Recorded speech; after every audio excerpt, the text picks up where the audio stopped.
know that communication is the key to a good relationship, yet so many people miss the mark and are misunderstood when it comes to love.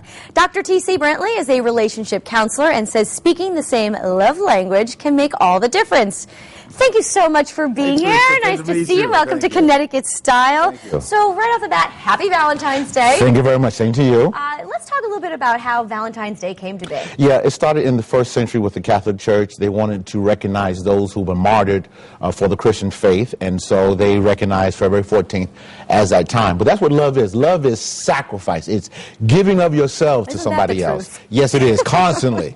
All right, and you know, I just have to say, since we're talking about Valentine's Day, I think the typical chocolate Valentine, the chocolate, the roses, be creative, would you? Please be creative. You got to do something different, because women, you guys are very fascinating creatures, and the same thing, same old time, you guys get bored with, so that's why you really understand what really ticks for my spouse and minister to her on a regular basis. I agree. Do that flower. Do the flowers all the time. Flowers all the time, but most of all, being polite all the time. Communicate. When the cell phone rings, pick it up. It's very important. Don't send it to voicemail. No.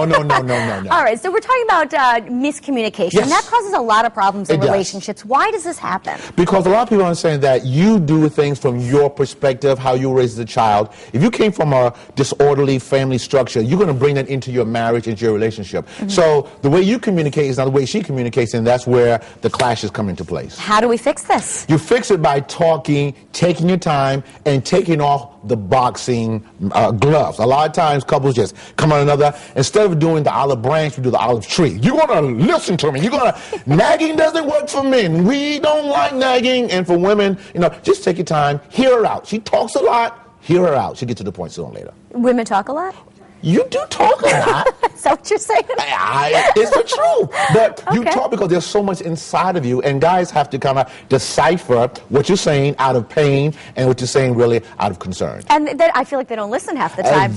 Because we are so used to the nagging or the talking, and we got to get to the point of why you're really talking to Teresa. All right. So we should talk about love language. Yes. There are 5 major love languages. It's service, it's time, it's gifts, it's affirmation, and it's intimacy. And those 5 major love languages a couple must speak to. So service is, you know, serving your spouse. If she says, get milk, then you get milk for her. If he says, can you scratch my head, that is service, all right? Then gifts. Women like diamonds are a woman's best friend. You know, diamonds and flowers. You give the gift. You're not saying anything. But wait a second. Do you have to be asked to do the service? Okay, this is very important. A lot of times guys guess. And when you guess, thank you very much. It's wrong. Thank you very much. So it's better to ask, find out what she desires, what he desires, and then you always hit the target all the time. Back to miscommunication. So you need to be vocal. Talk about what you want. Got to be vocal. Understand what's going on. Affirmation. Very important to women, especially. Tell me how beautiful I am. I just had your kids. You know, I had a long day at work. I don't feel loving. Tell me how great I am. I think a little of that goes a long way. It goes a long way. People forget to do that. You know what? People stop dating. When you get married, you don't stop dating your spouse. You're always dating her. You don't get settled and get comfortable. I got her now. And so, no, you're always dating her. Yeah, I mean, you still want to look good. You want to work out. You want to keep yourself together. If you don't keep yourself together, then you will lose what you have. That's true. And you talk about time. That's a big factor. Time is very important. You cannot be in a relationship. I don't understand how people can say, I love you, but you don't spend any time, T-I-M-E, with your spouse. You got to spend, and not just bedroom time either. Guys, it's outside the bedroom. Matter of fact, outside the bedroom will make inside the bedroom. Yeah, because that's usually a #1 complaint among my friends. He's never around, he doesn't want to hang out. Exactly. The only time he wants me is when he wants the bedroom time. No, you got to do that more often. But we should talk about intimacy, because that also is a big deal. Intimacy is very important, and for men, I tell men, find out if your wife has ever been traumatized, ever sexually abused, because that plays into your marriage down the road, because that's women deal with that, they hold that, and if they're not careful, not dealt with, they'll bring it on to the man one they love the most. All right.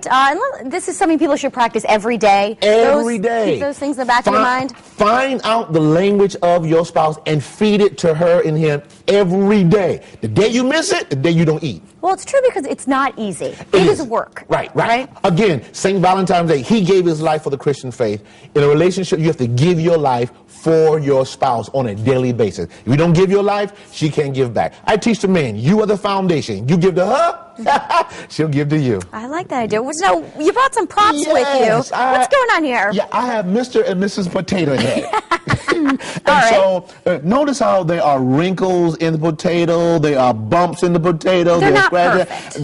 That's the key. A lot of people think, that he's great, I'm great, going to work out. No, every day you have to boil the potatoes. Then you have to peel the potatoes, and then you have to cut the potatoes, and then for the potatoes, you have the mashed potatoes. Okay. And every day, and then you put the butter, the sour cream, the chives. I'm getting hungry already. All that stuff in a potato. But this is a everyday basis, because every day you wake up, you start up potatoes again. So what you're saying is you kind of have to merge with your partner. You have to become merge. mashed potatoes with them. The problem is in America, we have more partnerships than relationships. And that's what's killing us, is that, okay, you got this revenue stream, I have this revenue stream, let's come together. No. It's every day we're dying to ourselves, becoming mashed potatoes, and then we wake up next morning, we do it again. The problem is when we get, the wedding, it's great. The first 2 years, we're mashed potatoes. After 2 years are done, you on this side of the bed, I'm on that side of the bed. No, got to come together. Put that extra effort in. You got to do it every day. Put the scallions in there. You got to put the scallions, the sour cream, the olive oil. I'm getting hungry. Let me stop. All right. Well, we're out of time. I want to thank you so much for being here. Very informative. Happy Valentine's Day to you. And happy anniversary to you and your wife. 25 years, Jackie. Terrific. All right. Coming up next, Holly Pinafore shares her recipe for glass slipper cannoli pie. That's when Connecticut Style returns.